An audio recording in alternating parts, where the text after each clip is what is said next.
Hi, Waller. What's your favorite color? Ho, ho, ho. Merry Friday.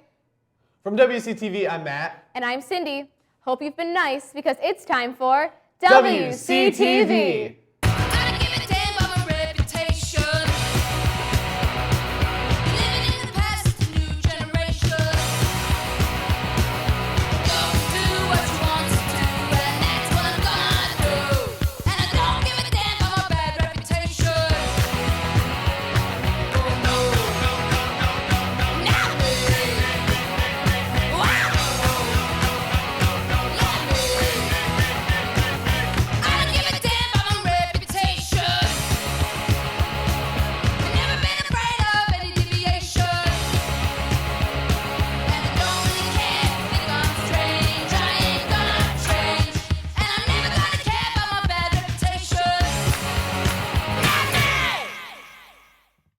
To all you kids out there that just can't help being late, make sure to check your emails for information from Miss Wagner regarding your tardies. A reminder that the semester will come to a close on Friday, January 15th. Students who received an NC will fall under Iowa's No Pass, No Play law. All athletes that are currently or not currently in a sport will lose 30 days of eligibility.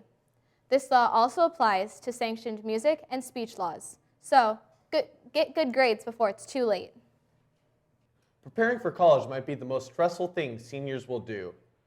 For a closer look at preparing for college, here's a short feature from Cindy and yours truly. In a few short months, a quarter of the students at Waller will be off to college. Let's see what some of the seniors have to say. I haven't chosen a college yet. Right now it's in between two. I'm looking at Iowa State and St. Louis University. I haven't chosen a college yet. I've been kind of looking at some like UNI and St. Ambrose. I really want to play football in college, so that's kind of the deciding factor for me. No, I haven't chosen a college yet, but I'm pretty decided on St. Thomas and St. Paul. So. When looking at schools, I looked for a school that had a good aerospace program. I'm looking for a good atmosphere and good social life and a place that I can just be myself and have a good education as well. What I'm looking for in a college is if it just feels right, if it feels like it's the right place for me for the next 4 years, and I look at if it's in like the right area that I want to be in. We have schools in mind that you want to go to. For me, it was anywhere that I could continue to play sports, whether it was football or wrestling. I even had track in the mix as well. Factors that students should consider as far as what would be a good college fit for them. I'll say is to find out what clubs and activities or events are the biggest draws or the most popular at a college. Well, the college application process usually for students really kicks off around their junior year. So what Ms. Leonard and I do, we'll meet with students in a large group and talk about here's some timetables, things to be reminded of as you start in your applications, and then after that just kind of check in and see how students are doing with their applications and what we can help with. When it comes to filling out applications, set aside time every night. So say I'm going to take from 7 to 8 to fill out a scholarship or 7 to 8 to fill out a college application, write an essay, so you don't find yourself bogged down with 7 to 8 essays and 4 to 5 scholarship essays and those kind of things where you feel like you're stressed out completely. You will find times where you're stressed out. Take time to yourself. Go see a movie, Star Wars. Get away from the whole college thing for a couple hours, right? It can be stressful, especially with school, right? You're getting a lot of thrown on your plate right now. So just manage your time well, and that really comes into handy when you go to college. To prepare for college, I've been trying to take some classes that will help me. So this year I'm in an aerospace program at school here. It's called aerospace engineering, and that's been really good with exposing me what I might be doing. I'm just talking to my friends and figuring out what classes I should do and what interests I like so I can figure out what major I can take and just kind of looking ahead and seeing what I can do to prepare, I guess. I'm preparing for college by just finishing up high school because I really don't know what to expect. So college is definitely stressful, but it's also exciting to know that in less than a year we'll be out on our own and be able to make some decisions that will affect the rest of our lives. I'm excited to leave for college, but then again, I don't want to leave my family and friends, but I guess it's a new chapter of my life, so we'll see how it goes from there. I'm excited for college just to see what the new chapter of my life has to bring. Enjoy the time that you're there, right? Really, really enjoy the time that you're in college, and whether it's staying up late to watch movies with friends, or going out to eat with your friends, or that kind of stuff. Make sure that you do really cherish the moments that you have in college and meet new people and go on from there. So. Listen up for an amazing opportunity, Wahlert. The Teton Science School trip for next year will be starting sign up next week. Talk to Miss Shriver if you are interested.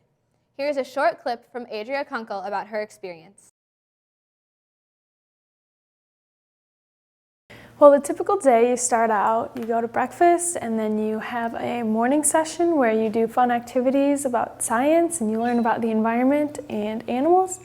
And then you go out in the field from about 9 in the morning until 4 in the afternoon, and you're hiking around and learning about science, doing experiments.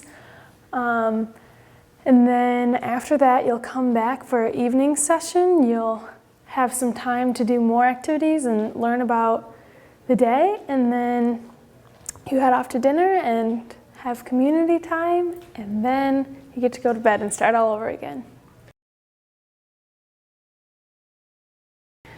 One of my favorite parts about the science school was the night hike. We got to go outside super late at night when it was really dark, and it's outside in this deserted area, so there's no other lights from the city, and you can see all the stars, and it's just awesome.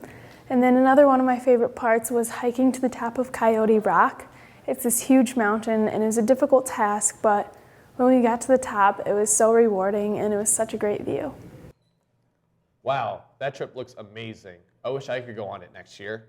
Anyone free this weekend, make sure to go head out to an evening of theater. The show is directed by your fellow upperclassmen and performed by underclassmen. Tickets are only $5. Showtimes are Friday at 7:30 and Saturday at 2 and 7:30 p.m. in the Wahlert Theater. Hope to see you guys there. If you can't make it to an evening of theater, come on down to the Cathedral Sunday night at 7:30 to listen to Wahlert's very own concert, a cappella, women's and men's choirs sing Christmas music. Violence in schools has become a huge issue over the last couple of years. To inform us more on this issue, we turn to our very own Annie and Elena. Violence in schools has become quite a common ordeal.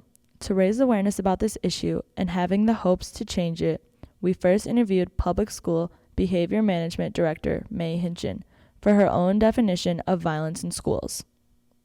Violence in schools can really run the gamut of a lot of different behaviors. But typically speaking, violence in school would be when a student is physically aggressive, perhaps to another student or to a teacher, when a student brings a weapon to school. We followed up that definition by asking her why violence tends to happen in schools and not anywhere else. I think students are more likely to commit violent acts at school because that's where they see the person that they're committing the act of violence against. After finding out why violence is brought to school through means of fights or weapons, we next questioned Ms. Wagner on how the school would discipline anyone who brought violence to Wahlert. With the fight on campus, we do an investigation to find out what the circumstances are, and so the consequences for that, depending upon the circumstances, could be anything from a detention to an expulsion, depending on what went on in the situation. We asked for the help of Mr. Smith to explain how we would react if a gunman ever came to school.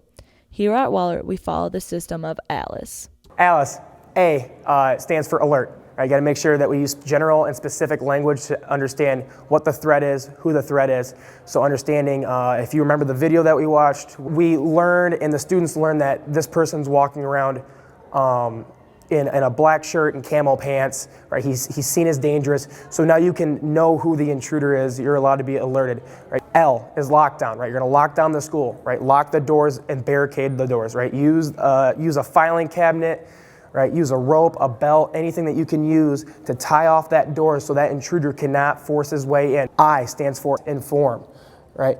Inform the people of what is going on, where the person is, within the building. C stands for counter, right? Now, if he gets into the classroom somehow, you want to counter him, right? You don't want to just sit there like sitting ducks, and that's just going to make it easier for him to harm people, right? If the gun is on the ground, do not pick it up because the police do not know who the actual shooter is. And then once we're done countering, we hop to the E in Alice, which is evacuate. Get out of the building, right? You start running, make a checkpoint.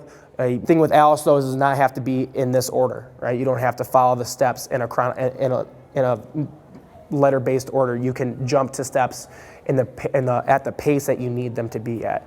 So that's Alice, right? Alert, lockdown, inform, counter, and evacuate. To make sure we never have to use Alice, security is set into place. The public and private schools follow a similar guideline to prevent any type of violence being brought to school. We have different forms of security at the public schools. Our school doors are locked, and so people have to buzz in and they have to present to the main office before they're allowed to wander around the school. We also have a Raptor system. The Raptor system is a system that checks it's a background check. So when a visitor comes to the schools, they have to present their driver's license, and with their driver's license, then it's a quick background check. And then they get a sticker printed out that says visitor, and it has their picture on it, so they're easily identifiable throughout the building. Although security is important, every single one of us can prevent violence. Violence never happens randomly. Historically speaking, all school shootings show the attacker giving clues. It is up to us to see these clues and notify a guidance counselor, administration, or the police. Having a cell phone on us allows us to act quicker in these situations. If you can prevent violence in schools, you could save lives.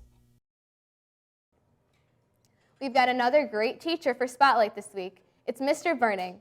Let's see what some of his favorite moments have been while a part of Wahlert. My favorite memory as a teacher at Wahlert is just being able to meet kids that I've coached or taught and saying how I have impacted their lives, and just, as a person, or maybe, as a coach, to motivate them to do something more than they thought they could, or to have success in the class. And so that's probably my favorite memory of being here, so I enjoy it. Our Teacher Selfie of the Week this week is brought to you from Mr. Beery and his art students. Looking artsy, everyone. A happy birthday shout out goes to Thomas Haugen and all of you who will be celebrating your birthdays over the break. Well, that about does it for this week. Have a simply wonderful Christmas break, and a Merry Christmas from all of us at WCTV. And don't forget, the best way to spread Christmas cheer is singing loud for all to hear. Only a hippopotamus will do. Don't want a doll, no dinky tinker toy. I want a hippopotamus to play with.